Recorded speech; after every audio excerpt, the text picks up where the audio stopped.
Good everyone. I hope you're having an amazing day. So today I'm going to talk about another topic around code refactoring, that is around violation of dependency inversion principle. Now, this dependency inversion principle might sound fancy and geeky, right? But uh, truth to be told, this is one of the most important principles of the solar principle. It's so dependency inversion principle tells you, right, high level modules should not be dependent on the low level modules. So if you think about in a term of a loosely coupled system, right, that's where the dependency inversion principle comes into picture. The system should not be coupled, right? If a two system that is too tightly coupled, right, then the dependency between the two systems get too deeper and it's very difficult to test. And if you wanted to hook up to another system, then it gets complicated. So just remember this: high level system should not be dependent on the lower level system, right? So I'm going to create a problem first, right, to demonstrate what could be a potential issue here and how we go about fixing it, right? You might think, right, oh, this is too much of an overhead. Why do I go about fixing it? Well, if you think from a long-term perspective, right? If you think in terms of implications it can have going forward, right?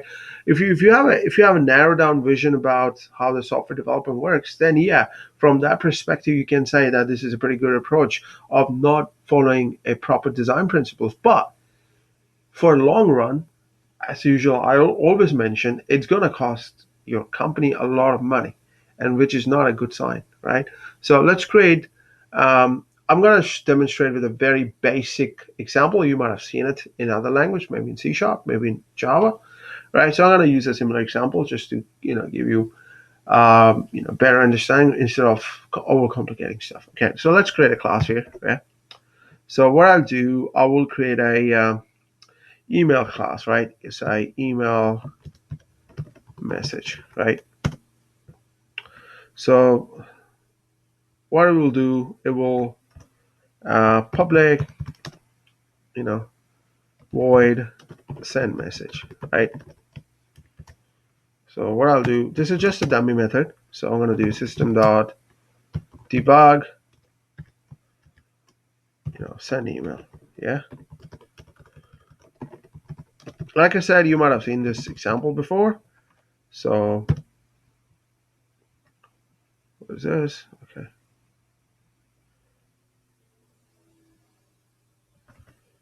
Okay, so that doesn't matter. So public.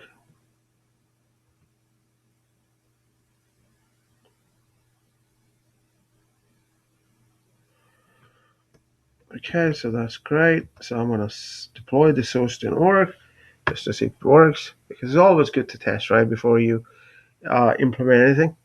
The reason why I wanted to do more hands-on, just to imitate a real example. So, okay, so that's deployed, no problem whatsoever. So let's create another. So create an Apex class. So just going to say SMS. Like I said, this is an pretty common example to teach dependency inversion principles. So I'm going to copy the same. Send SMS. Right? Simple. Pretty easy.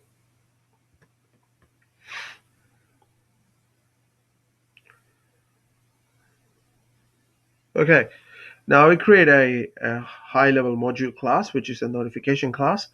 So what I'll do, I will do Control Shift P, create class. It's just going to say notification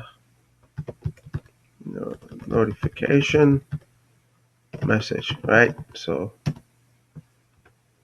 what we do, so in this case, we have one method that's called public send, public void send message.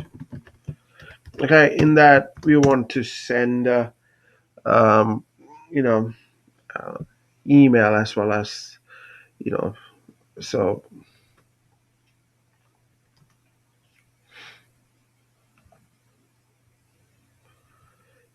so what we do, So we have, you might have seen this code before, so I'm just putting a constructor here. Um,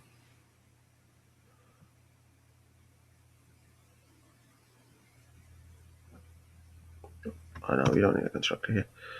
So we'll do something like a private, what is it called? Email message.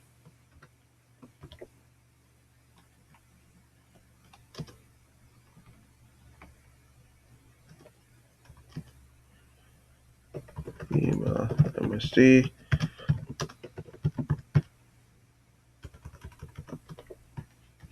Might have seen something like this, I presume. Private, you know, SMS message.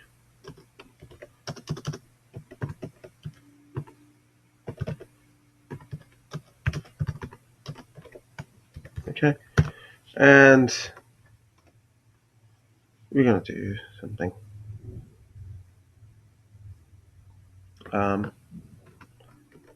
So what's gonna do?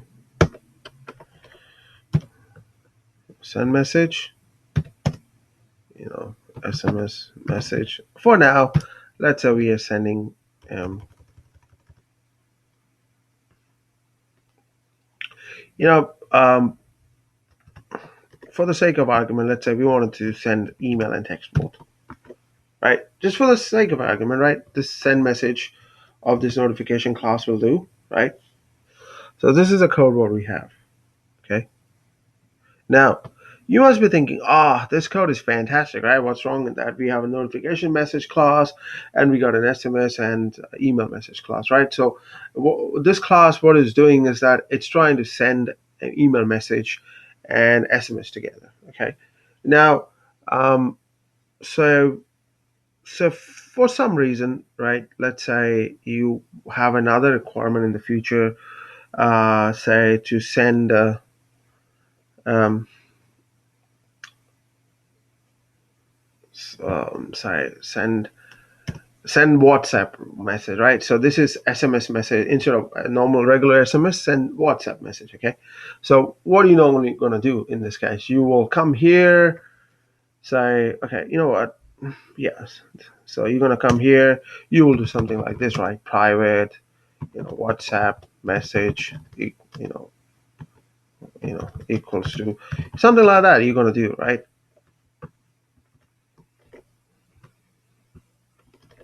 Right? This is exactly what we're going to do, which is, in my opinion, it's a violation of dependency inversion principle because look at this code. This is a high level module, right? And this is already depending upon the low level module, right? Because in this high level module, you are already making use of this existing low level module, which is a garbage, which is not right because you are making a tightly coupled system. This is a tightly coupled system, right? So if you want tomorrow, let's say you wanted to have another technology, let's say you have, oh, I don't know, I mean, maybe uh, you have telepathy, right, to send a message. Let's say, we have a technology, right, where you can send, messages through your brain signals. Just to say, it might happen in 20 years. I don't know. So, um, so what are you going to do? You're going to add another method to saying, okay, sending this way. This is just not a good way, right? Because you're making a highly coupled system tightly coupled to the low level systems, which is not right. So that's where dependency inversion principle comes in picture. So this is evolution of dependency inversion principle. So how do we fix it, right? So this is pretty straightforward to fix it. The first, what we're going to do, I'm going to create an interface. As you know that I like interface because it helps you to code towards abstraction rather than implementation, right?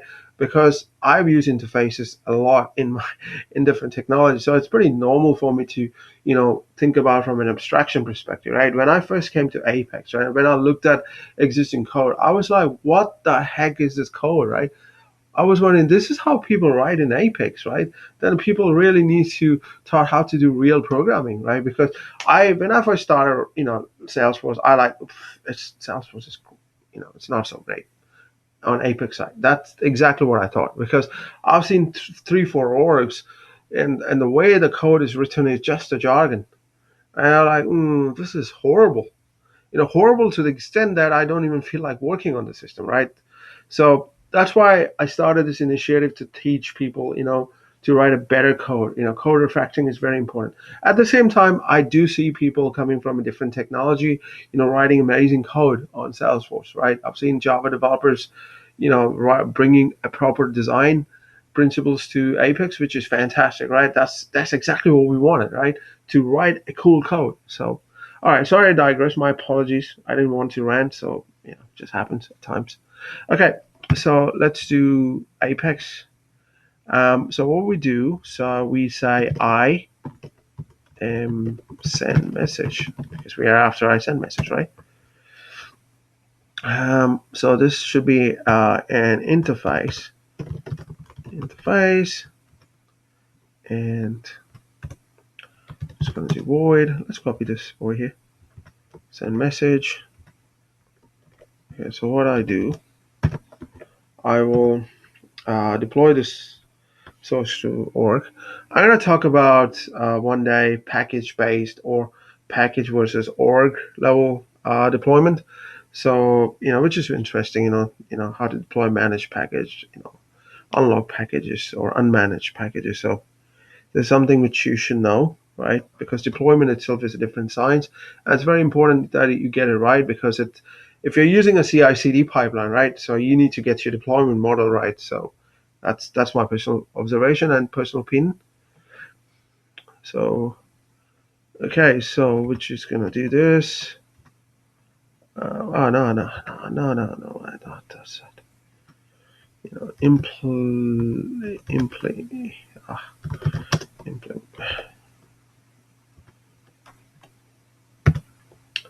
Okay, so I copy this and save it. Okay, so take its own time.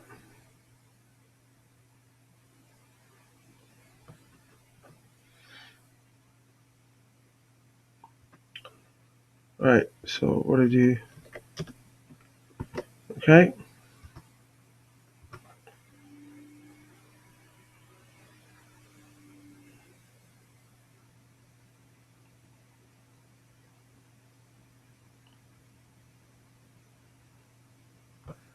fantastic, right? So now what we're gonna do? So um, we go to this notification class. Okay, so I don't want this jargon here. Get rid of all of this jargon. But before we do that, let's create a constructor. So we're gonna do notification. So we're gonna create a constructor. So just gonna do list of. Oh man, what the heck? List of list one. I hope I let me. I hope I deploy this.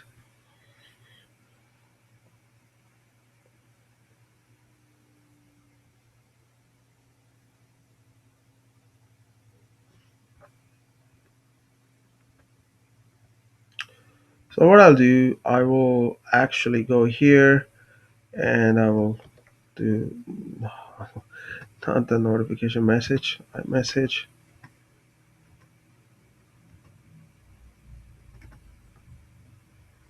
Okay. So I'm gonna do iMessage. Right. So we'll do um. Sorry if you're hearing the bike noise. It's just kind of annoying. Since whole morning, I've been hearing constant ranting of the bike noises. I mean, I live in a small town. I mean, but one of the drawback of when a city growing, right? Too many people moves in, and the traffic grows, and then it kind of affects the quietness of a city. So yeah, that's a pain of growth. What I would say. Um, it's not a rant. It's just observation, but I think we got around 90,000 people in my city. This is, yeah, it's growing. It used to be, less, but yeah. whatever. So iMessage, I'll just change it to A. Okay, so what I'm going to do, this is about private, so I'm going to declare a private variable. So I'll just do this is this way, and right this way, right. So I don't want this jargon here. I'll just get rid of this one, and I don't want this one as well. Get rid of this one. So what I'm going to do for so we're going to do for come on. So I'll do iMessage, I send message.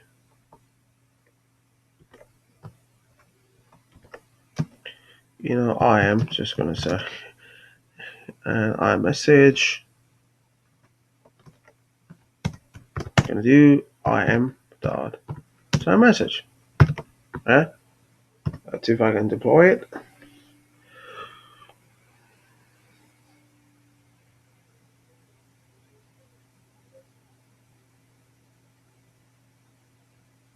It's going to take a while, but maybe a couple of seconds or a minute. We can probably. So as you can see now, right, my notification class is not dependent on send message, email message. You can build WhatsApp message. You can build, iPhone message. You can build, any kind of message, right? You can hook up to it, right? So my high level module, right, notification message, high level module, it's got nothing to do with the SMS message or email. It's loosely coupled, right? So now let me just give you how to use this method, right? So just simple. I'm just going to put it here. Okay, so what do you do? So you have, say, so first you create a list of it, right? So we're just going to create a list of this method.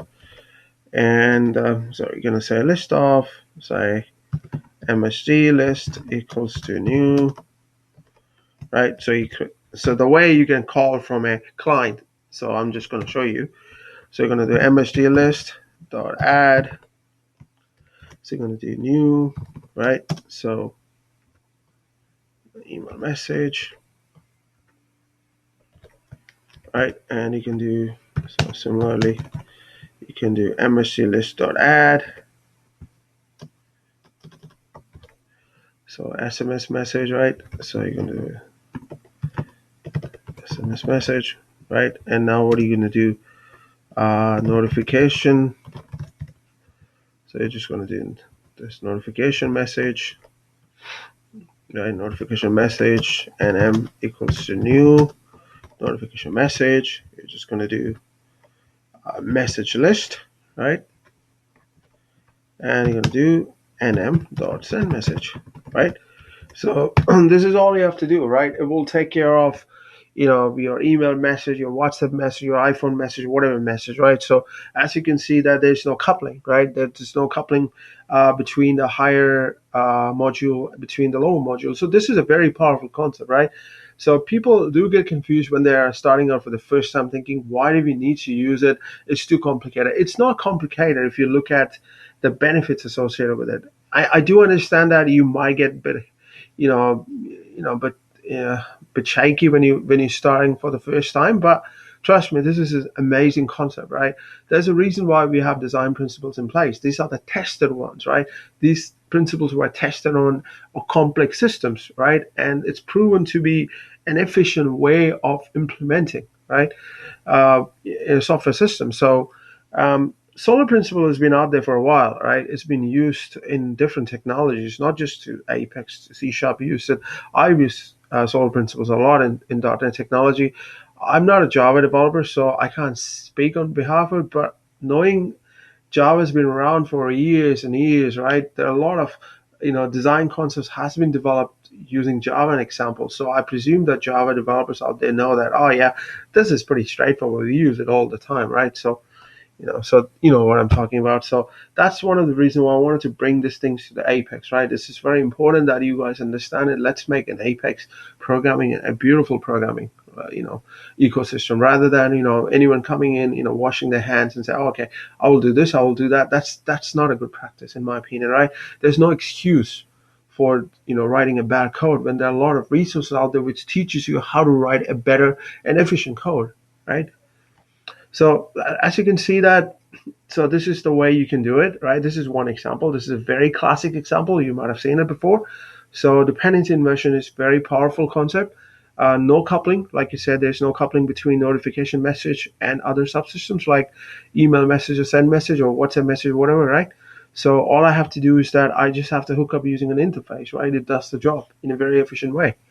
Right now, like I said, if you wanted to add a WhatsApp, right, this class won't be impacted whatsoever, right? So you create a new method and you just add to this collection. That's pretty much it, right? Let's say you wanted to add a. I'm just saying, okay. So new, right? As you can see, the below code is not impacted whatsoever, right?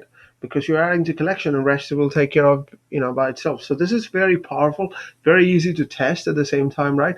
So and it's very good to use for proof of concept as well. So I've given you a lot of advantage. Now think about it. If you have never used it before, read about it. There are a lot of design pattern book out there.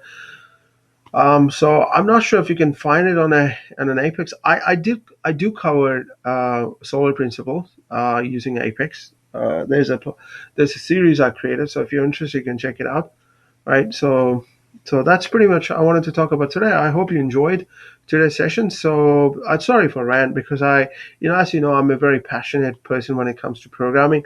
I've been programming for years. This is a part of my life. It's like once a programmer, always a programmer. Architect. I do architecture stuff more now these days more because as you get more and more experience, it's good to show your experience to the rest of the world, which is great.